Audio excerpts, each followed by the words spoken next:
찬양을 감사합니다. 말씀을 준비하면서 특별히 오늘 찬양은 소망 없이 주저앉아 있는 우리를 찾아오신 주님에 대한 우리 찬양의 고백으로 들었고, 또 우리 힘차게 힘있게 우리 할렐루야 찬양대 원들이 고백을 해주셨습니다. 우리를 찾아오시는 주님을 온전히 만나는 은혜를 누리시는 귀한 예배의 자리가 되시기를 주님의 이름으로 축복합니다. 네, 주님의 은혜와 평강이 가득하기를 늘 원하지만 메마른 우리의 심령, 또 때로는 흔들리는 우리의 마음들, 또 거기에 붙여서 흔들리는 터전 가운데 있는 우리의 심령이 때로는 좌충우돌하고 또 표류할 때가 분명히 있습니다.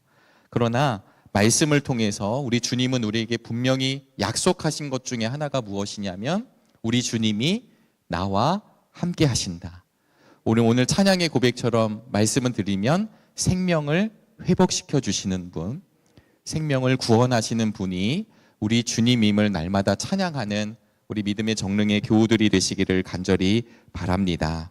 우리가 추수감사절을 은혜 가운데 보냈습니다. 많은 분들이 너무나도 감사하고 기쁨을 경험했다라는 고백들을 이렇게 나눌 때마다 하고 계십니다. 왜냐하면 형식적이지 않았고 또 우리가 습관처럼 드리지 않았고 그날을 구별했던 믿음의 교우들이 계셨고요. 또 그리고 우리 문화부를 중심으로 찬양제 준비위원회에서 최선을 다해 준비해 주셔서 자원하는 마음으로 신청한 우리 다양한 교우들, 우리 서트리오에서부터 시작돼서 우리 어르신 찬양대 원에 이르기까지 누가 억지로 떠밀거나 협박을 받아 나오신 것이 아니라 우리 새가족 속회에서도 부부들도 또 갖고 있는 악기의 재능으로 열심히 연습하셔서 다양한 모습으로 하나님께 찬양 올려드린 그 시간이 너무나도 기쁨의 축제였음을 저희 교역자들도 마찬가지지만 함께 고백하였습니다. 우리의 시간이 온전히 하나님께 올려드리는, 그래서 감사절로 끝나지 않고 우리의 감사와 기쁨이 시간이 가면 갈수록 더 충만해지는 은혜가 있게 되시기를 간절히 바랍니다. 우리 김현희 권사님께서도 기도해 주셨듯이 지금 이 시간에 아마 동일한 시간에 예배를 드리고 계신데요. 경기연회 군포지방 부곡감리교회 수요 예배의 자리에 우리 한희철 담임 목사님께서 귀한 말씀을 전해 주십니다.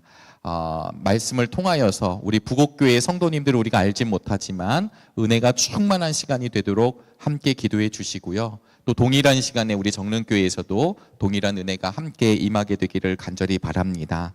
마태복음을 지금 순서에 의해서 계속 말씀을 저희들이 강해를 하고 있는데요. 어느덧 7장까지가 끝나고 8장이 시작이 되었습니다. 지난주에 서승원 전도사님께서 산상설교의 결론을 이야기해 주셨어요. 산상수훈, 산상설교의 결론이 됩니다. 우리 화면을 잠깐 보시면요. 네, 첫 번째 화면을 좀 보실까요? 네. 지금 5장부터 7장까지가 산상수훈, 산상설교가 시작이 되는데요. 5장이 시작될 때 그러니까 4장 마지막까지는 산 아래에 예수님이 계세요. 그리고 이제 5장 1절을 읽어보시면 산 위에 올라가서 앉으시고 이제 산상설교가 시작이 돼서 저희들이 7장까지의 말씀을 함께 보셨습니다. 그리고 나서는 오늘 8장이 시작됐는데 8장의 시작이 산에서 내려오세요. 네, 그려지시죠? 네, 산 밑에 이렇게 땅에 있다가 그 다음에 산에 올라가셔서 산상수훈을 함께 나누고 그리고는 다시 내려오셨습니다. 우리 이제 장로님들도 계시고 권사님들도 계시지만 우리가 은혜 받을 때가 있잖아요. 가끔 수련회를 준비하기도 하지만 저도 수련회를 참석해서 은혜를 나눌 때가 있습니다. 그러면 수련회가 얼마나 기쁘던지요. 네, 그러니까 수련회가 안 끝났으면 좋을 정도로 막 애들하고도 친해져서 좋고 그 다음에 찬양하는 것도 좋고 말씀도 이해가 되고 그 다음에 먹는 것도 맛있고 그 다음에 가끔 남자들, 여자들 눈도 맞기도 하고 막 이렇게 이제 막 불꽃이 치기도 합니다. 좋지요. 그리고 가끔 기도원에 우리가 올라갈 때가 있습니다. 요즘은 좀 예전보다 덜 해졌지만 우리 한국교회가 한창 때 많이 가게 됐잖아요. 저희 모교회에서는 한월산 기도원을 좀 많이 갔었던 편으로 기억이 납니다. 그러면 어쨌든 올라가요. 기도원으로 올라갑니다. 거기서 은혜를 경험합니다. 충만함을 경험합니다. 막 환상을 보시는 분도 계시고 문제가 해결되는 분도 있고 병 고침을 받기도 하고 수많은 사람들과 함께 예배를 드릴 때 비록 힘들었지만 쪼그려 앉고 기도원에서 자고 그러면서 사실은 불편하고 힘이 들지만 주님과의 만남으로 인해서 얼마나 행복한지 모릅니다. 그때 대부분 경험하는 게 무엇이냐면 내려가고 싶지 않다. 그냥 이런 상태를 계속 유지했으면 좋겠다라는 생각이 있습니다. 우리에게 이런 첫사랑, 이런 은혜가 늘 경험되기를 주님의 이름으로 축복합니다. 그런데 문제는요, 그 위에서 경험을 하고 난 뒤에 마치 변화산에 있었던 예수님의 두 제자가 거기에서 머물러 하고 싶었던 것처럼 있고 싶어 했지만 내려오기를 원해요. 예수님은 내려가자고 말씀하십니다. 복음서에 보시면 갈릴리 바다를 두고 예수님이 오고 가는 일들이 벌어집니다. 그런데 항상 저편으로 건너가면 이 편에서 저편으로 건너가면요, 아무런 일이 일어나는 것이 아니라 귀신 들린 사람을 만나고 예수님이 병을 고쳐주는 사역이 이루어지게 되고 혼돈하게 되고 때로는 절망하는 일들이 벌어지게 돼요. 오늘 본문도 산 아래에 있다가 산 위로 올라가서 하나님의 나라에 대한 예수 그리스도의 말씀, 팔복을 중심으로 말씀을 듣습니다. 그리고 내려온 뒤에 오늘 좀 긴 구절을 저희들이 읽었지만 세 가지 병을 치유하는 사건이 등장을 해요. 나병 환자를 고치시고요, 백부장의 종 하인을 고치시고요, 베드로의 장모를 고치십니다. 그리고 많은 병자들을 고치셨다는 이야기가 등장하게 돼요. 그래서 우리 다음 화면을 보시면요, 사실은 이 마태복음이 아까 산 아래에 있다 올라갔다 내려오는 것처럼 마태복음 4장 23절과 마태복음 9장 35절 말씀 사이에 마태복음 5, 6, 7, 8장이 들어가 있어요. 우리 마태복음 4장 23절을 함께 읽어보도록 하겠습니다. 함께 읽어보실까요? 예수께서 온 갈릴리를 두루 다니시면서 그들의 회당에서 가르치며 하늘나라의 복음을 선포하며 백성 가운데서 모든 질병과 아픔을 고쳐주셨다. 그리고 산상수훈이 시작돼요. 9장 이 35절을 읽어보도록 하겠습니다.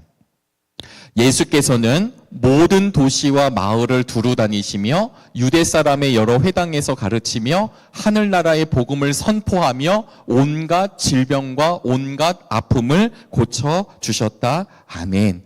갈릴리를 다니시다가 모든 도시와 마을을 두루 다니시는 예수님의 모습으로 고치시는 장면과 고치시는 장면 사이에 마태복음 5, 6, 7, 8장이 진행됩니다. 5, 6장은 저희들이 함께 5, 6, 7장은 함께 읽으셨지만 그 산상수훈의 이야기가 등장을 했었습니다. 그리고 나서는요, 앞으로 8장과 9장을 통해서 무슨 말씀이 전개가 되냐면 아홉 가지의 이야기 속에 10가지 치유 기적이 드러납니다. 물론 제가 이제 치유 기적이라고 썼지만 사실은 기적이 더 맞거든요. 근데 왜냐하면 중간에 이 10가지 기적 중에 풍랑을 잔잔케 하시는 기적도 있기 때문에. 근데 이 풍랑을 잔잔케 하면서 제자들의 믿음을 다시 건지시기 때문에 치유라는 말을 저는 한번 붙여보게 되었습니다. 그래서 우리 성경책을 잠깐 보실까요? 우리가 마태복음을 함께 나누는 가운데 오늘 8장은 나병 환자를 깨끗하게 도우시죠. 그 다음에 백부장의 종을 고치시고 그 다음에 베드로의 장모를 고치십니다. 그 다음에 가면요, 풍랑을 잔잔케 하시고 귀신 들린 두 사람을 고치고 중풍병 환자를 고치는 세 가지 이야기가 등장합니다. 그 다음에 가보시면 어느 지도자의 딸과 혈루병 앓던 여인을 고치고 눈먼 두 사람을 고치고 말 못하는 사람을 고쳐서 총 10번의 기적 사건이 등장을 해요. 이것을 통해서 사실은 시간적으로 보면 이게 순서대로 일어나는 사건은 아닙니다. 그런데 마태가 지금 이 말씀을 유대인들을 중심으로 선포할 때, 그리고 오늘 우리들이 함께 회중이 되어서 들을 때에 마태는 의도적으로 지금 이 치유 10가지 기적 사건을 배치하고 있어요. 그래서 무엇을 말씀하시는지를 오늘 함께 나누기를 주님의 이름으로 축복합니다. 5장부터 7장까지 산상수훈의 말씀을 우리 예수님이 말씀해 주셨어요. 그래서 사람들은 예수님이 말씀하시는 것을 귀로 들었습니다. 귀로 들었던 예수님의 제자들을 포함해 수많은 무리들이 산상수훈의 말씀을 들었어요. 그런데 8장에 다시 그 무리가 따라온 뒤에 치유의 기적 사건이 등장하면서 무엇을 보여주시냐면 하나님의 나라가 어떤 나라인지를 말씀으로 보여주시고 나서 그 뒤에 예수님이 구세주이시고 메시아이신 예수님이 직접 어떻게 치유하시는지를 우리에게 말씀해 주십니다. 사랑하는 우리 정릉교회 교우 여러분, 우리들의 삶 가운데 질병의 문제가 찾아옵니다. 우리들의 삶 가운데 어려운 문제가 다가옵니다. 그럴 때 우리를 향해 다가와 주시고 우리를 붙들어 주시고 우리를 회복해 하시는 우리 주님을 만나는 은혜가 있게 되시기를 간절히 바랍니다. 세상의 사람들은 세상의 의수를 향해 돌기 시작을 해요. 도는 것이 나쁘다라는 이야기가 아니라 절대적으로 그것만 의존합니다. 그런데 오늘 성경에서는 우리의 병의 문제를 단순히 내 결핍의 문제로 보지 않고 이 병의 문제를 죄의 문제와 연결하면서 왜 예수님이 오셨는지를 우리에게 알려주고 있습니다. 그래서 여러분, 오늘 말씀의 제목이 산에서 내려오시다 이거든요. 우리 주님이 그냥 산 위에 계시고 저 하늘 위에 계시고 우리와 동떨어진 곳에 계신 것이 아니라 그분이 이 땅에 오셔서 우리와 함께 호흡하며 절망하고 있고 얽매여 있고 붙들려 있는 하나님의 사람들을 구원하시는 역사가 지금 마태복음에서 보여주고 있습니다. 오늘 첫 번째 첫 번째 이야기가 무엇이냐면 나병 환자예요. 우리 그림을 하나 보실까요? 나병 환자입니다. 네. 지금 이제 예수님이 세 가지 장면을 저 화가가 그려 놓은 거예요. 근데 좀 그림이 조금 작긴 하지만 이 나병 환자의 그림, 성화, 명화들을 보면요. 나병 환자가 예수님께 지금 나와서 뭐라고 얘기하냐면 절하면서 말합니다. 주님, 하고자 하시면 나를 깨끗하게 해주세요. 근데 이 말이 되게 대단합니다. 왜 대단하냐면 나병 환자는 지금 이런 우리가 함께 모인 공간에 들어올 수가 없습니다. 그런데 사람들이 저렇게 모여 있어요. 예수님의 말씀을 듣고 예수님과 함께 있는 자리에 나병 환자가 찾아와서 엎드려서 주님 저를 고쳐주실 수 있습니다 라고 이야기하는 자체가 어마어마한 도전입니다. 사랑하는 여러분, 우리에게 주님 아니고선 하실 수 없음에 대한 믿음의 열정이 우리한테 있게 되기를 간절히 바랍니다. 사람이 우리를 살리지 않고 환경이 우리를 구해주지 않고 내 경험과 내 의지와 지식이 나를 구원해 주는 것이 아니라 결국 나를 살리시는 분은 오직 예수 그리스도라고 하는 사실 안에 서 있을 수 있게 되기를 간절히 바랍니다. 나병 환자는 그 당시에, 지금은 우리가 이제 한센병을 해결할 수 있잖아요. 그것이 죽는 병이 아니잖아요. 그걸 치유할 수 있다고 이야기합니다. 완화시킬 수 있다고 이야기하지만 2000년 전 당시에는 이것이 불치의 병이었습니다. 무엇보다도 율법에 의거한 부정한 병이에요. 율법에 의거한 부정한 병은 내가 나병 환자로서 누군가와 만나면 그 사람도 부정해지기 때문에 절대로 공동체 안에 들어오면 안 되는 병입니다. 사랑하는 가족들과 함께 있고 싶어도 부정해지기 때문에 떠나야 합니다. 사회적인 활동, 종교적인 활동이 다 제약이 있고 멈추어집니다. 무엇보다 큰 문제는 이 나병이 저주받았다라고 하는 그 당시의 인식입니다. 성경에 보면 미리암, 우시아 왕, 나아만 등 이 문둥병, 그 나병에 걸린 사람들의 이야기가 나오는데 이것은 누구도 해결할 수 없는 병이에요. 근데 예수님이 산 아래로 내려오시자마자 첫 번째 치유해 주시는 것이 무엇이냐면 해결할 수 없는 나병을 해결해 주십니다. 여러분, 이것이 우리에게 소망이 될 수 있기를 간절히 바랍니다. 아무도 해결할 수 없고 그렇게 낙인이 찍히고 그냥 끝난 인생인데 그 나병을 해결해 주십니다. 근데 더 대단한 건 무엇이냐면 이 나병 환자의 즉각적 신앙 고백 요청입니다. 주님이 하시고자 하면 하실 수 있습니다. 저를 깨끗하게 해 주십시오. 예배의 첫 번째가 무엇이냐면요. 첫 번째는 사실 예배당 안에 와서 앉는 거겠죠. 그러나 우리의 마음의 첫 번째는 주님 앞에 엎드려지는 것입니다. 십자가 앞에 엎드려지는 것이죠. 그래서 주님, 저의 삶을, 저의 영혼을 붙잡아 달라고 이야기하는 것입니다. 결국 예수님은 율법에 얽매이지 아니하시고 이 나병 환자를 만지십니다. 아까 말씀드렸잖아요. 부정한 자를 만지면 부정한 자가 되기 때문에 사람들은 감히 가지를 못해요. 그런 그림들을 보면요, 나병 환자가 예수님 앞에 이렇게 엎드려져 있을 때 다 다른 쪽으로 시선을 두는 그림을 그리더라고요. 왜냐하면 보기 싫죠. 왜 왔을까? 그런데도 불구하고 예수님은 그를 만져주시고 곧 나병이 나았다라고 선언해 주십니다. 이어서 나오는 장면이 백부장의 종을 고쳐요. 우리 그림을 하나 더 보실까요? 네. 예수님 앞에 지금 백부장이 무릎을 꿇고 간청합니다. 참 대단한 게 뭘까요? 백부장은 이방인이기 때문에 유대인들이 로마인을 함부로 할 수는 없죠. 그의 힘이 세니까요. 그러나 마음으로는 경멸했습니다.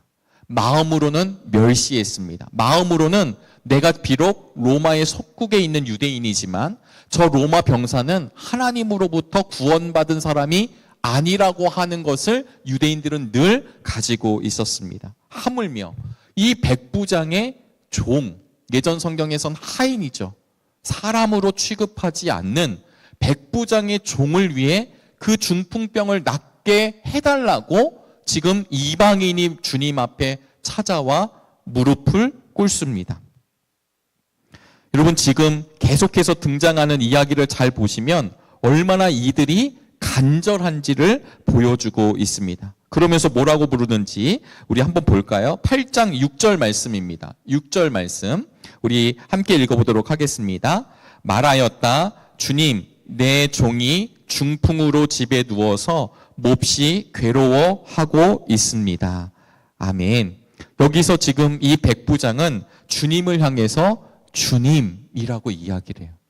백부장은 로마의 군인이기 때문에 누구에게만 주님이라고 부를 수 있냐면 당신을 지휘하고 있는 당신의 황제를 향해서만 주님이라고 얘기할 수 있는데, 지금 이 백부장이 당신의 종 때문에 우리 예수 그리스도 주님 앞에서 엎드려서 주님이라고 이야기합니다.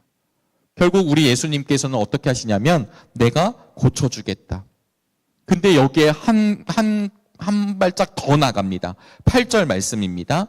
주님, 나는 주님을 내 집으로 모셔드릴 만한 자격이 없습니다. 그저 한마디 말씀만 해주십시오. 말씀만 해달라고 이 이방인이 이야기를 합니다. 그 다음 장면에서는 누구를 고쳐주시게 되냐면 베드로의 장모를 고치게 됩니다. 예, 이 그림인데요. 예수님께서 누워있는, 열병에 걸려 누워있는 여인이죠. 베드로의 장모님이시니까. 근데 이 여인을 고쳐주게 됩니다. 여러분, 이 여인을 고칠 때 잘 보시면 예수님께서 세 가지 말을 하시고 이 여인은 세 가지 말로 회복이 되는 걸 보여주세요. 제가 요약을 하면 이렇습니다. 들어가셨고, 보셨고, 손에 손을 대십니다. 그렇게 되자 열병이 떠나가고, 그 다음에 일어나고 시중을 들게 되었다. 이렇게 세 가지 단어, 세 가지 동사로 이렇게 이루어지게 되어 있습니다. 여인은 누구일까요? 우리가 성경을 보시면 지금은 참 이 여성의 권위가 많이 그래도 올라간 시대에 있잖아요. 그래도 아직 좀 불평등한 내용에 대해서 끊임없이 이제 문제를 이야기하고 있습니다. 불과 몇십 년 전만 하더라도 저희 때 아버지가 저희 이제 부모님 세대도요, 제 기억에 아버지가 같이 양육을 해주시는 아버지가 있으셨겠지만 극히 드뭅니다. 요즘 남자들은 어떨까요? 네, 육아는 여자만 하는 것입니다 라고 얘기하는 순간 이제 매장의 길을 걸어가게 되죠. 네, 회사 일을 하고 와도 동일하게 육아는 부부가 같이 하는 거야 라는 시대로 어느샌가 바뀌게 됐습니다. 똑같이 하는 거지. 근데 불과 저희 부모님 세대만 하더라도 청기저귀를 빨고 갈고 청소하고 밥 차리고 뭐 하고 하는 주부로서의 삶을 살아가는 것이 여인의 삶. 더 옛날로 저희 할머니들, 우리 믿음의 선배님들 세대는 그 남자는 이게 절대 부엌에도 들어오면 안 되고 뭐 하여튼 이런 시대를 우리가 살았잖아요. 2000년 전으로 가볼까요? 여인은 숫자도 세지 않았습니다. 그냥 성인 남자들만 숫자를 센 게 성경의 숫자 셈이거든요. 그 당시. 그런데도 불구하고 여인을 고쳐주셨습니다. 이 세 가지 사건을 통해 지금 예수님은 무엇을 보여주시냐면 예수님이 나병을 고쳐주시고 중풍병을 고쳐주시고 여인의 열병을 고쳐주시면서 그 병을 고쳐주시는 분이 예수님임을 우리에게 보여주고 있습니다. 병을 고쳐준다라고 하는 것은 결국 무엇이냐면 우리가 묶여있는 것으로부터 구원해 주신다라고 하는 뜻입니다. 이런 점에서 저는 오늘 이 세 가지의 얘기를 잘 보시면요. 사실 나병 환자는 그 당시에는 사실 죽는 병, 그러니까 고칠 수 없는 병이지만 바로 죽지는 않았습니다. 중풍병도 마찬가지죠. 고생을 하시지만 중풍이 걸려서 바로 죽는 건 아니에요. 이제 서서히 앓고 고생을 하시게 돼 있죠. 근데 열병은요. 열병은 그 당시 문헌에 따르면 이 열병이 하면 이제 열이 막 오르고 고열에 시달리고 환상을 보고 환청을 들리고 이렇게 누워 있는 상황이기 때문에 생명의 촌각으로 보면 열병이 가장 아주 위독한 상태가 됩니다.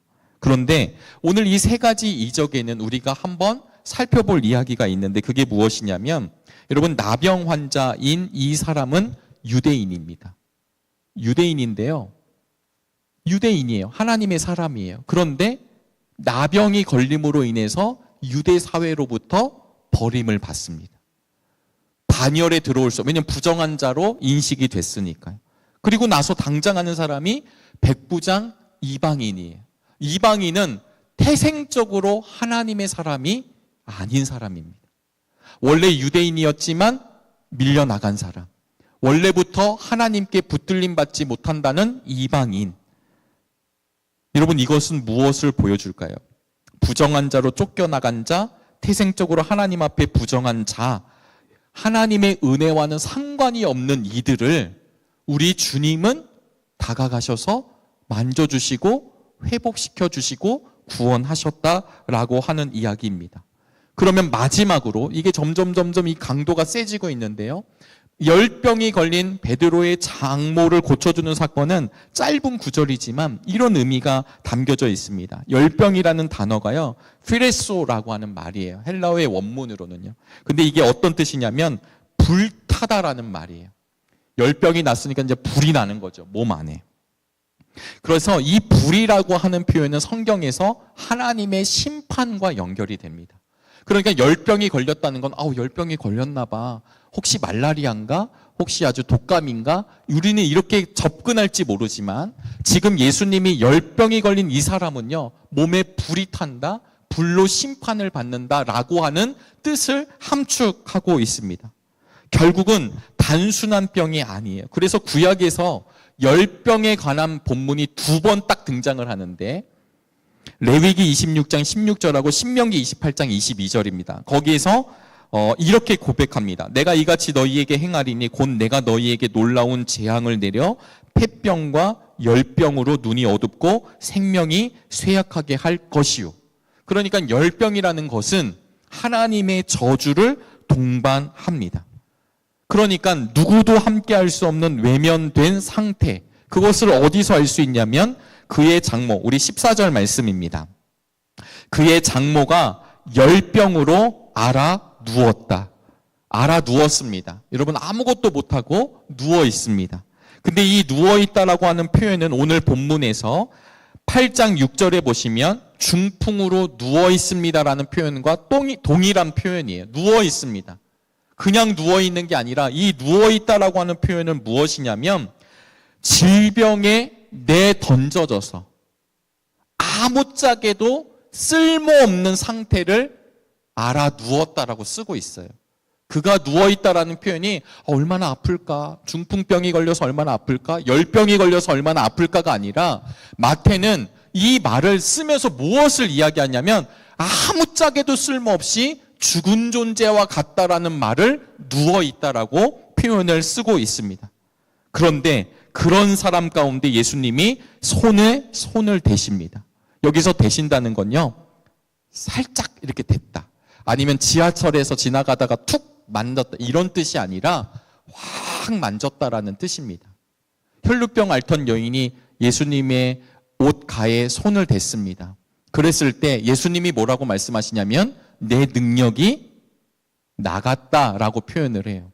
그런 표현처럼 지금 이 말씀에서는 무엇을 얘기하냐면 열병 역시 터치하면 안 되는 병인데 예수님이 만져주세요. 그러므로 인해 열병이 예수님께로 전가되지만 아무런 효력을 발휘하지 않고 오히려 노임을 받게 됩니다. 오히려 열병이 떠나가게 됩니다. 사랑하는 여러분, 우리가 정말 자유하다고 느낄 때가 언제일까요? 우리가 신앙생활하면서 언제 하나님 앞에 자유함을 경험할까요? 진리가 너희를 자유케 하리라 했었을 때 그 자유함이라고 하는 게 무엇일까요? 예수 그리스도를 믿으면서도 무언가 얽매여 있고 예수 그리스도를 믿으면서도 무언가 쫓기고 있다면 우리의 신앙생활을 점검해 보셔야 합니다. 우리의 신앙생활이 진짜 주님과 함께하고 있다면 내 심령 가운데 상황과 환경은 하나도 변한 것이 없지만 뛰듯 기쁨이 우리한테 있게 되시기를 주의 이름으로 소망합니다. 왜냐하면 열병이 떠나가고라고 하는 말은 그냥 열병이 없어졌어, 열병이 죽었어, 사라졌어 라는 뜻이 아니라 그를 메고 있었던 것이 풀려졌다라고 하는 뜻을 가지고 있습니다. 그래서 사랑하는 여러분, 오늘 긴 본문이지만 나병 환자가 고쳐진 것은 율법 때문에 고쳐진 것이 아니라 백부장의 종이 고침을 받은 것은 말씀에 근거한 그의 믿음으로 고침을 받았다는 이야기와 베드로의 장모가 고침을 받았다라고 하는 것은 베드로의 장모가 죽은 자와 같이 있었지만 그가 예수님의 만지심으로 인해서 하나님 나라의 백성이 되었다라는 것을 점진적으로 점차 확대하면서 지금 마태가 우리에게 보여주고 있습니다. 수많은 사람들이요, 자신의 한계와 상황 앞에 절망합니다. 수학 능력 시험을 앞에 두고 있잖아요. 물론 요즘에는 우리 수시 대학 가는 길이 얼마나 이게 복잡하고 섬세한지 그것만 가르쳐주는 선생님이 있다고 그래요. 어떻게 하면 대학을 가는 걸 준비하는지. 근데 아시겠지만 옛날 학력고사 시대 대학 수학 능력 시험이 절대적일 때 수많은 청소년들이 그 부분 앞에 늘 절망하잖아요. 제가 기억나는 80년대 유명한 영화 행복은 성적순이 아니잖아요. 이 이야기를 외치면서 수많은 아이들이 진짜로 뛰어내렸다는 이야기가 있어요. 늘 대학 진학 시험 때문에 절망하는 이야기가 등장합니다.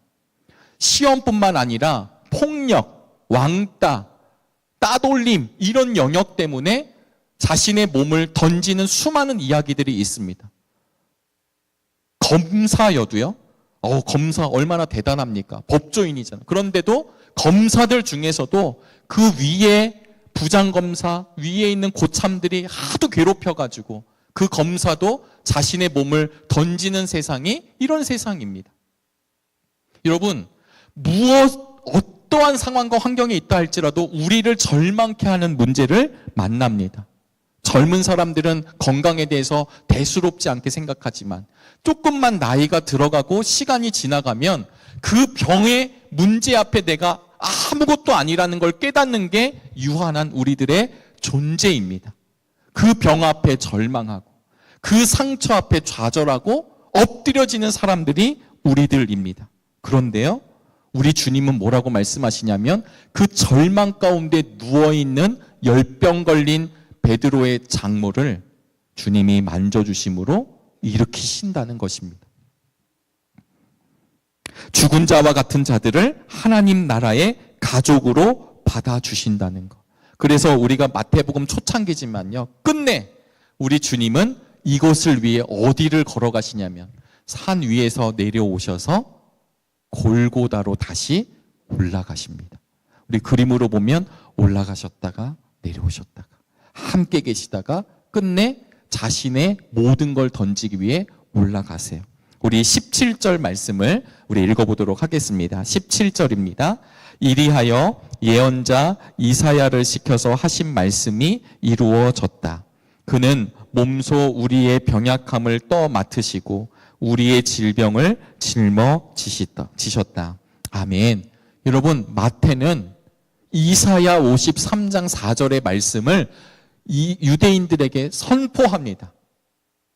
예수님이 좋은 분이셔서 우리를 낫게 해주셨대로 끝나는 것이 아니라 바로 그 메시아가 우리 주님임을 이야기하는 거죠. 우리 마태복음 처음부터 말씀드렸죠. 마태복음은 유대인인 자신의 동족들에게 이 복음을 전하길 원했어요. 유대인들은 율법을 알았던 사람들입니다. 구약의 말씀을 아는 사람들이에요. 그런 그들에게 바로 우리 구주 예수 그리스도가 그 말씀대로 완성하신 분이라는 것을 이렇게 표현하고 있습니다. 어디서 뚝 떨어지신 분이 아니라 하나님의 약속에 의해 우리 주님이 이 땅에 오셔서 눌려있고 머물고 있고 아무것도 할 수 없는 우리들을 향해 붙잡아 주셨다라는 말씀입니다. 그래서 제가 이사야 54장 4절로부터 6절 개역 개정으로 한 번 더 읽어보도록 하겠습니다. 그는 실로 우리의 질고를 지고 우리의 슬픔을 당하였거늘 우리는 생각하기를 그는 징벌을 받아 하나님께 맞으며 고난을 당한다 하였노라. 그가 찔림은 우리의 허물 때문이요 그가 상함은 우리의 죄악 때문이라. 그가 징계를 받음으로 우리는 평화를 누리고 그가 채찍에 맞음으로 우리는 나음을 받았도다. 우리는 다 양 같아서 그릇 행하여 각기 제 길로 갔거늘 여호와께서는 우리 모두의 죄악을 그에게 담당시키셨도다. 아멘. 이 53장은 메시아에 대한 예언의 말씀입니다. 이 땅에 오신 예수님은 우리의 모든 것을 짊어지시는 분이라는 것을 이 치유 사건을 통해, 치유 기적을 통해 우리에게 말씀해 주세요. 그래서 요한복음 19장 30절은 우리 함께 읽어보도록 하겠습니다. 예수께서 신 포도주를 받으시고서 다 이루었다 하고 말씀하신 뒤에 머리를 떨어뜨리시고 숨을 거두셨다. 아멘. 많이 우리 함께 나누었죠. 우리 사순절에도 나누지만 다 이루었다. 텔레스타이. 완성했다, 성취했다, 빚을 갚았다. 이런 뜻이라고 많은 목사님들이 이 원문을 이야기해 주셨습니다. 예수님께서 내가 십자가에 달리시면서 다 이루었다라고 얘기한 것은 죄의 문제를 해결하여 주셨다. 인류 구원의 길을 완성해 주셨다. 악한 사단을 멸하셨다. 율법을 완성하셨다. 성령의 모든 예언을 이루셨다. 생명의 부활을 완성하셨다. 인류를 향한 하나님의 계획을 이루셨다라고 하는 뜻을 포함하고 있습니다. 그러니까 십자가는 갑자기 일어난 사건이 아니라 우리를 향한 하나님의 은혜, 우리를 향한 하나님의 사랑을 이야기합니다. 예수님이 질병을 고치시는 것, 귀신을 쫓아내므로 자기 백성들의 연약함을 돌보시는 것은 결국은 생명이 우리 주님으로부터 인하여 회복된다라는 것을 이제 산상수훈 말씀을 하신 뒤에 실제로 몸소 보여주시면서 우리에게 알려주고 있습니다. 우리의 연약함이 무엇일까요?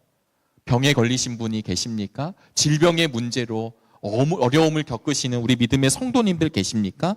우리 주님은 연약함이라고 하는 건 단순히 내가 약하다라는 뜻이 아니라 죄의 권세에 매여 있는 우리의 모든 영혼을 향해 말씀하십니다. 그것이 질병과 연약함으로 표현되고 있는 사실입니다. 베드로의 장모와 같이 열병으로 누워 아무짝에도 쓸모없는 존재들이 바로 우리들입니다. 그런데 그런 우리들을 그냥 내버려 두시지 아니하고 긍휼한 마음으로, 애통해 하는 마음으로, 정말 사랑하는 그 심정으로 그 영혼들을 살피시고 회복시키시는 예수 그리스도가 우리의 주님 되시기를 주의 이름으로 축복합니다. 병 고치는 게 목적이 아니라 그걸 통하여 진짜 우리의 주님이 누구신지를 우리 주님은 실제적인 삶을 통해 우리에게 알려주십니다. 사랑하는 우리 믿음의 성도 여러분, 마태복음 한 절 한 절을 함께 나누고 있는데요. 오늘 이야기를 잘 들어보시면 결국 예수님은 율법과 편협과 지역의 울타리를 넘어가십니다.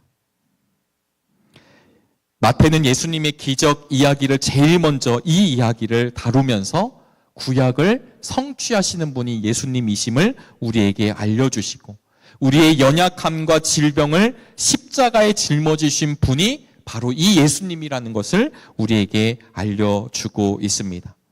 유대인들의 관념을 뛰어넘는 예수님의 행보, 바로 그 주님이 오늘 우리를 만나 주셨습니다.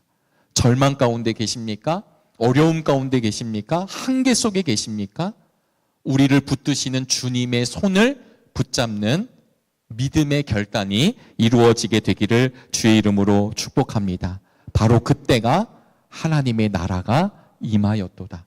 그 하나님의 나라가 다른 누군가의 나라가 아니라 오늘 내 안에 역사하시는 하나님의 나라를 누리시게 되길 주의 이름으로 축원합니다. 기도하시겠습니다. 하나님, 하나님의 은혜를 함께 나누며 날마다 나아가게 하여 주신 은혜를 감사합니다. 나병 환자를 고쳐주시고 백부장의 종을 말씀으로 고쳐주시고 베드로의 장모 그 열병을 떠나가게 하신 예수 그리스도를 만나는 은혜를 허락하여 주시어서 우리도 우리의 연약함으로부터 다시금 주님의 손을 붙잡고 일어서는 복을 누리게 하여 주옵소서. 예수 그리스도의 이름으로 기도드리옵나이다. 아멘.